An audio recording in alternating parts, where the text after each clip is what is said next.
Enrique Zimmerman, bonjour, Boker Tov. Bonjour. Merci d'être avec nous ce matin sur Studio Kalita pour nous aider à mieux comprendre ce qui se passe actuellement au Venezuela et en particulier dans la petite communauté juive vénézuélienne. Alors bien entendu, on a suivi les derniers développements politiques avec la remise en cause du pouvoir par Guaido la semaine dernière, son autoproclamation comme président. D'abord, la situation aujourd'hui, est-ce que on n'en entend plus tellement parler? Est-ce que ça s'est stabilisé? Au contraire, les manifestations se poursuivent en général, donc à Caracas? Non, pas du tout. Ça continue la lutte dans la rue, la tension. Tout le monde a peur. Le président Juan Guaido, le nouveau président, qui avait 14 ans quand Chavez est arrivé, il a 35 ans, oui. Et lui, il mobilise une masse de millions de personnes qui sont avec lui.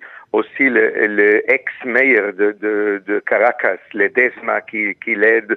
Aussi l'armée qui a commencé à se mobiliser. Il y a déjà des officiers. C'est nouveau parce que jusqu'à présent, on avait le sentiment que l'armée restait fidèle à Maduro. C'est vrai, mais il y a des gens dans l'armée qui ont commencé à parler. Il y a un colonel qui est le représentant de l'armée aux États-Unis. Il y a des gens même dedans qui ont commencé à faire des vidéos qui disent qu'on ne peut pas continuer comme ça. Et Guaido, il a appelé des millions de personnes de venir le samedi pour une mobilisation générale pour la démocratie.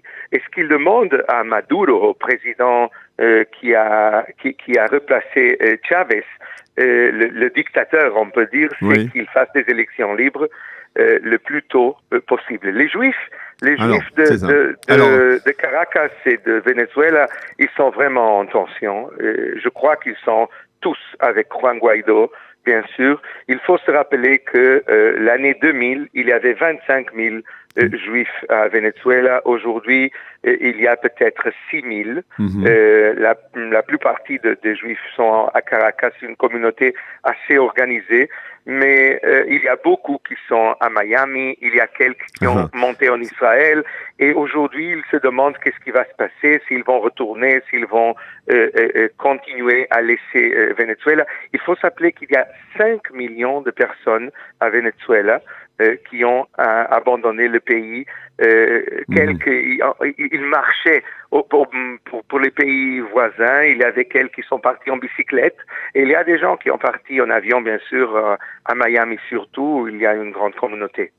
Alors, cette communauté, effectivement, depuis l'arrivée d'Hugo Chavez et même par la suite avec Maduro, est-ce que c'est une communauté qui a véritablement souffert d'antisémitisme? Comment s'est produit ce changement? Parce que j'ai l'impression que ça a été progressif. Ça n'a pas été depuis le début une politique, on va dire, plus antisémite de la part du pouvoir. Il y a eu une politique anti-israélienne, certes, mais l'antisémitisme s'est installé peu à peu c'est exact de le dire au Venezuela, à Caracas? C'est vrai. Et il y a 2 étapes. Et jusqu'à 2009, c'était peut-être plus subliminel, c'était plus discret. Discret, exactement. Mais après 2009, quand le Venezuela a coupé les relations diplomatiques avec Israël, ça a commencé à être plus fort, plus grave. Je sais que, par exemple, moi-même, j'ai été invité par la communauté à parler, ça fait 1 an et demi, 2 ans, et ils ont évité ils m'ont dit que je suis interdit, que je peux pas arriver parce que je suis israélien. Et alors, la communauté s'est sentie très mal pendant les dernières années. C'est pour ça que la majorité, tous ceux qui avaient les possibilités économiques de le faire, sont partis. Il y a même, je crois, 2000 qui ont monté en Israël. Il y a eu une rupture des relations diplomatiques avec Israël en 2009, c'est ça? Exactement. Voilà. Et la rhétorique aussi a commencé à être très forte, très critique contre Israël, très antisémite. On sait, ça arrive aussi en Europe. L'antisionisme, parfois, c'est la première phase pour arriver à antisémitisme. C'est ça ce qui s'est passé à Venezuela, que se continue à passer. Maduro, il a continué, Nicolás Maduro, l'héritage de Chavez. Et aujourd'hui, le problème, c'est que c'est devenu un problème international. On a Poutine qui a envoyé des gens pour des gardes pour protéger Maduro à Caracas. Et on a après le président Trump qui dit qu'il est prêt à tout faire pour finir le régime de Maduro. Et on sait que Maduro, le président, il a essayé de prendre de la banque en Angleterre et 1,2 billion en or, et on l'a dit que non. Alors, alors il y a une guerre, je dirais que c'est une guerre civile qui a aussi maintenant une dimension internationale de plus en plus. Il y a aussi des Iraniens à Venezuela, et ça c'est aussi très important. On n'entend pas parler où ils sont, mais ils vivent. Il y a des milliers d'Iraniens qui sont avec Maduro et qui vivent à Caracas surtout. Alors, on a du mal à comprendre d'ici, de l'extérieur tout simplement, comment un pays qui est de prime abord un pays qui avait toutes les raisons d'être prospère, un des plus grands producteurs de pétrole, de gaz dans le monde, un pays... Voilà, un pays qui aurait dû être un pays riche puisse, on va dire, se suicider, se faire une sorte d'harakiri en élisant un leader comme Hugo Chavez d'abord, ensuite comme Maduro. Comment on en est arrivé là?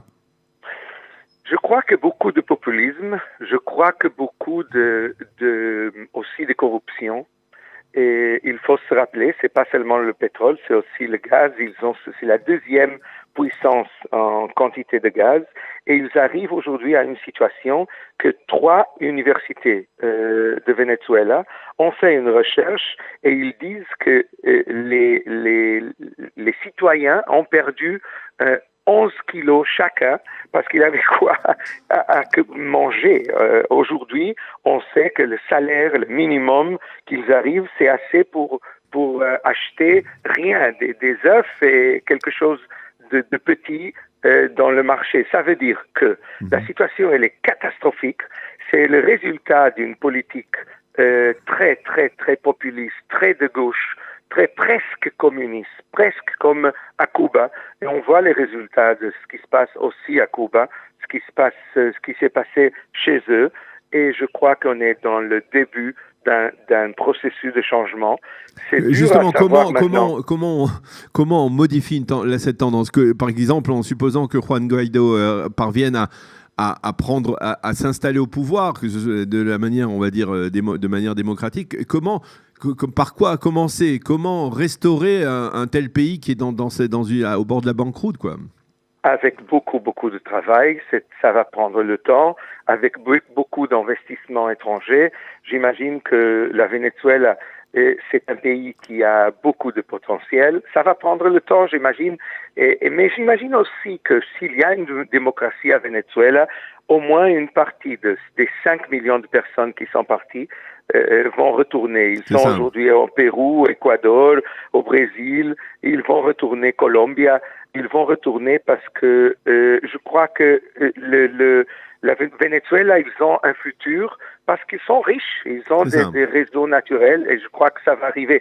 Mais il faut avant voir qu'est-ce qui se passe avec la politique et si ça provoque pas des tensions internationales. Parce que pour Poutine, Maduro, il est un peu le Bachar el-Assad syrien de l'Amérique du Sud, d'Amérique du Sud. Ça veut dire que ça peut aller vers une confrontation avec les États-Unis, quoi. C'est ça, il y a un danger. Il faut voir aussi internement qu'est-ce qui se passe avec les élections.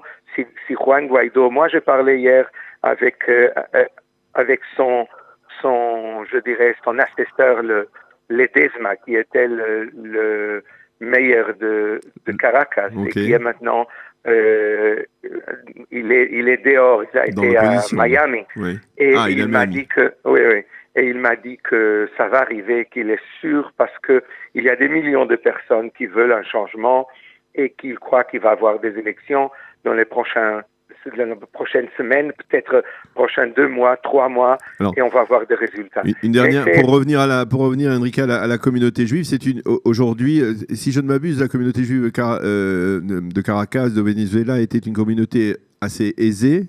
Mais aujourd'hui, ceux qui restent sont des gens dans le besoin, nécessiteux, enfin dire, qui ont des difficultés économiques. Oui, oui, c'est ça la situation et je sais que est-ce qu'il y a une aide, voilà, une aide de la communauté, pas des communautés étrangères, américaines ou autres, pour les aider, enfin, pour leur apporter on va dire, pour aborder un soutien, on va dire, économique? Je crois que les Américains, les Brésiliens et les Espagnols, les communautés, elles sont en train d'aider tout ce qu'ils peuvent. Et je crois qu'aussi la Sornote, l'agence juive, est en train de voir comment on peut aider, qu'est-ce qu'on peut faire. La première chose pour qu'ils aillent de sécurité, parce qu'il y a aussi une certaine peur des gens de Maduro qui peuvent les attaquer ou qui peuvent faire quelque chose. Alors il y a, je crois, dans ce moment des préparations. Et on préfère pas parler de ça avec tous les détails, mais je crois que c'est une situation très délicate. Eh bien, Enrico Zimmermann, merci beaucoup d'avoir accepté de commenter cette situation donc au Venezuela et en particulier dans la communauté juive à notre micro. Merci d'avoir été avec nous. Merci beaucoup, je rappelle que vous êtes un très célèbre écrivain et journaliste en Israël et que, accessoirement, on va le dire pour terminer cette conversation, vous êtes également candidat aux élections dans la liste pour la liste électorale du parti travailliste. Mais c'est une autre histoire. On en reparlera probablement d'ici durant la campagne électorale. Merci d'avoir été avec nous aujourd'hui et bonne journée. Au revoir, bonne journée à tous. Bonne journée, shalom.